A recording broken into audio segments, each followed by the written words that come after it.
માંજલપુરમાં બનનાર મુખ્યમંત્રી આવાસ યોજના સામે વિરોધનો સૂર ઉઠ્યો છે। માંજલપુર વિસ્તારમાં વિદ્યા ક્રીડાંગણ સમિતિના ગ્રાઉન્ડ પર મુખ્યમંત્રી આવાસ યોજના કરવાનું આયોજન છે। જો કે 25 જેટલી સોસાયટી વચ્ચેના એકમાત્ર ગ્રાઉન્ડ પર મુખ્યમંત્રી આવાસ યોજના કરવાના નિર્ણયનો સોસાયટીઓના રહીશોએ વિરોધ નોંધાવ્યો હતો। આજે 25 સોસાયટીની મહિલાઓ બાળકો અમને અમારું મેદાન આપોના બેનર પોસ્ટર સાથે સેવા સદનની કચેરી પહોંચી જઈ ઉગ્ર વિરોધ નોંધાવ્યો હતો।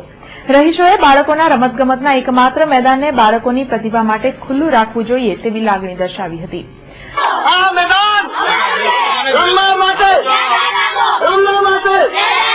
અમારો માંજલપુર વિસ્તાર છે। માંજલપુર ગામ અને 10 સોસાયટીઓ વચ્ચે માત્ર ને માત્ર એક જ ગ્રાઉન્ડ છે અને અમને આ ગ્રાઉન્ડ અમે નાનપણથી મોટા થયા ત્યાં સુધી અમે લોકો અહીંયા જ રમ્યા છે। એટલે અમને આ ગ્રાઉન્ડ જોઈશે જ।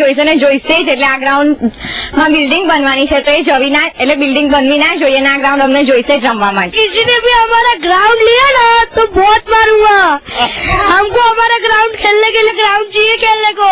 किसी ने भी बिल्डिंग बनाई ना तो तोड़ देंगे हम। हमको खेलने के लिए चाहिए। अगर बिल्डिंग बन गई तो बुलडोजर से तोड़ डालेंगे। ઉલ્લેખનીય છે કે 2000ની સાલમાં આ મેદાનમાં એક બિલ્ડર દ્વારા સ્કીમ મૂકવામાં આવી હતી, જેનો વિરોધ થતા આ સ્કીમ પડતી મુકાઈ ગઈ હતી।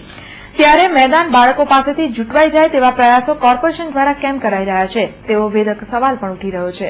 અહીંયા 15 થી 20 સોસાયટીના બાળકો ગ્રાઉન્ડમાં રમી રહ્યા છે, પણ કોર્પોરેશન અહીંયા સ્લમ ક્વાર્ટર્સ બનાવવાની યોજના મૂકી છે। તો આ 1900 થી 2000ની સાલમાં પણ આવો જ પ્રોબ્લેમ થયો હતો। તો ગાંધીનગરથી પરમિશન મળી હતી અને કોર્પોરેશને એક વખત ગ્રાઉન્ડ ડિક્લેર કર્યું છે। હું પણ હોકી પ્લેયર છું, નેશનલ પ્લેયર છું। તો અમે કોઈ દિવસ ગ્રાઉન્ડને ફેરબદલ કરતા જોયું નથી અને જો આ ગ્રાઉન્ડ નહીં રહે તો પ્લેયર ક્યાંથી મળશે?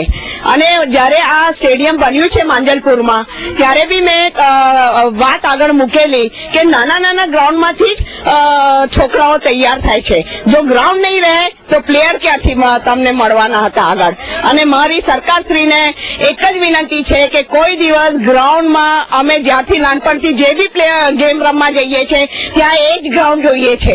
અમારું હોકી ગ્રાઉન્ડ છે, પોલો ગ્રાઉન્ડ છે, બધા એ જ ગ્રાઉન્ડ રહ્યા છે અને આ ગ્રાઉન્ડ જે નાનપણથી અહીંયા જે રમે છે અને છોકરાઓ રમશે, આ સરકારને શું થયું છે કે ફેરબદલ કરે છે? આ રહ્યો અમારો ઠરાવ।